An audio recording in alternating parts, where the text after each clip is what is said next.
You know, the question that I'm always asked about the team is, how do you stay at the top of your game?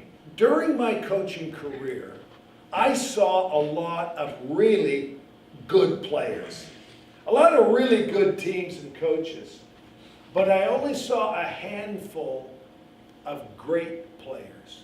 What is the difference between good and great? I noticed something in some players. One was focus, a laser-like focus where you're not blown off your goal, your objective, your discouragement, your setbacks, your wins, your losses very easy. There's just a focus on that. The biggest obstacle to greatness is goodness, is being good. When we're good, when the team's winning, coach, when things are going good at school, maybe the business is profitable, things are good at home, whatever is our measurement. It's so easy to just let it keep going because it's good, we're winning. But when we then move to greatness is when we push ourselves beyond what we even think we can do. Attitude and effort are everything. Attitude and effort are more important than natural smarts. They're more important than natural ability. Now, by show of hands, tell me, how many of you have ever been told by a coach or a parent or a teacher, you got to change your attitude? Fellas, I think that's just about the most ridiculous thing you can say to someone. Coach, it makes no sense. Because I've learned in 36 years of coaching, if I want to change an attitude, I must first change a behavior. You see, attitude change will only follow behavior change first, never the other way around. Why do most New Year's resolutions fail? Why do most diets or exercise programs, now granted you guys are in a different category, but for the populace, why do they fail? Because we're waiting for our attitude to change and then our behavior will change. Guys, it doesn't work that way. We must change a behavior and we force the behavior. That's the purpose of practicing. We force the behavior change, and then as that behavior becomes a habit, our attitude change, which then reinforces the behavior. Think right now of a personal attitude that needs to change in your life. It might be academic, it might be related to the team, to family, to friends, to your past, to your future, whatever it may be. What is an attitude that you really would like to change in yourself? Now, what is the behavior that has to change with it?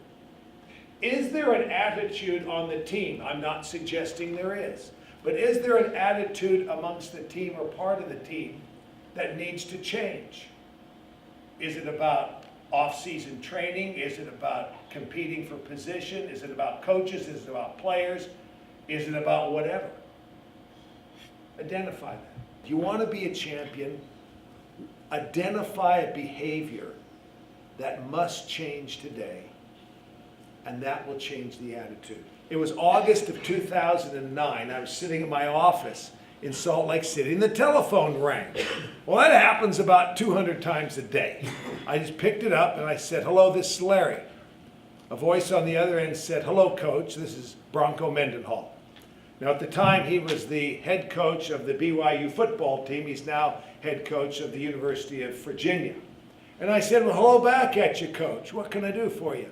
And he said, "We go on the road for the first game of the season against Oklahoma."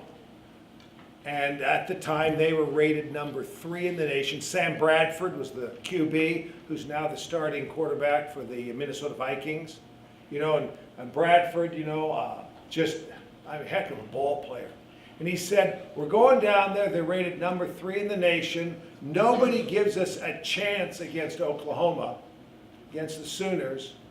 And even some of our players now question, can we really beat these guys?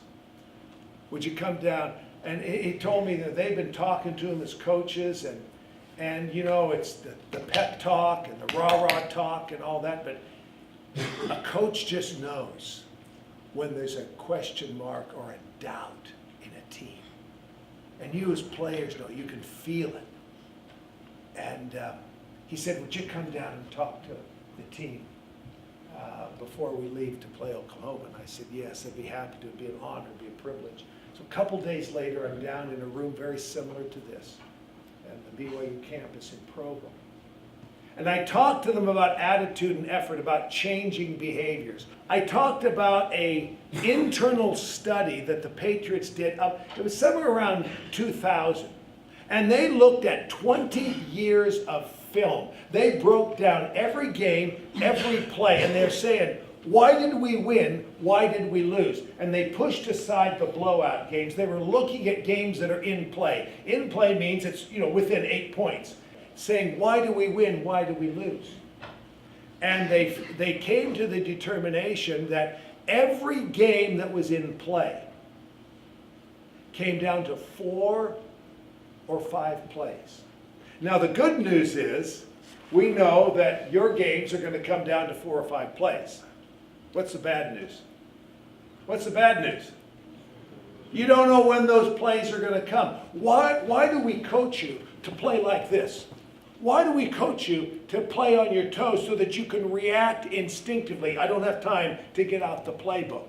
That's why we have a laser-like focus in the off-season, in film, in video, in the weight room, in everything that we do. We are forming habits so that we react instinctively. If we're on our heels, this is going to blow past us, aren't we?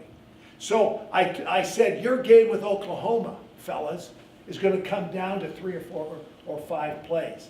And every time you break that huddle, it's, is this the play? Is this the play? Is this one of these 4 or 5 plays that's going to turn this game around?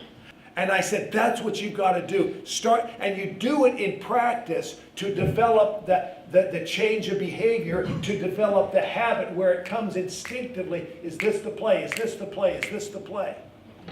Well, you probably know how it turned out. They went down and they beat Oklahoma. And it was a great game for the Cougs. They went on, had a good season, finished nationally ranked. That was 2009. What's our takeaway? Are we going to leave here today having been changed or just merely entertained?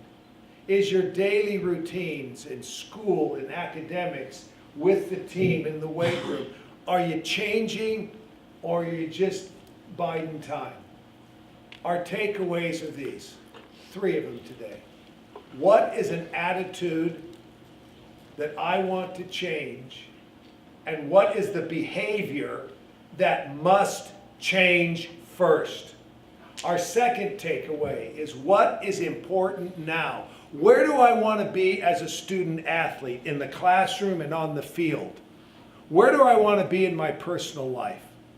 And what do I have to do now to achieve that and to contribute to this team, to be a championship team? And third is, what is the wood on my fire? How will I treat discouragement, setback, injuries, maybe something that I think is unfair? How will I react to this? Will I sit in a hole, whine and moan, complain, feel sorry for myself and be a victim? Or will I take that discouragement and throw wood on my fire till it's a raging forest fire inside me and use that to achieve greatness?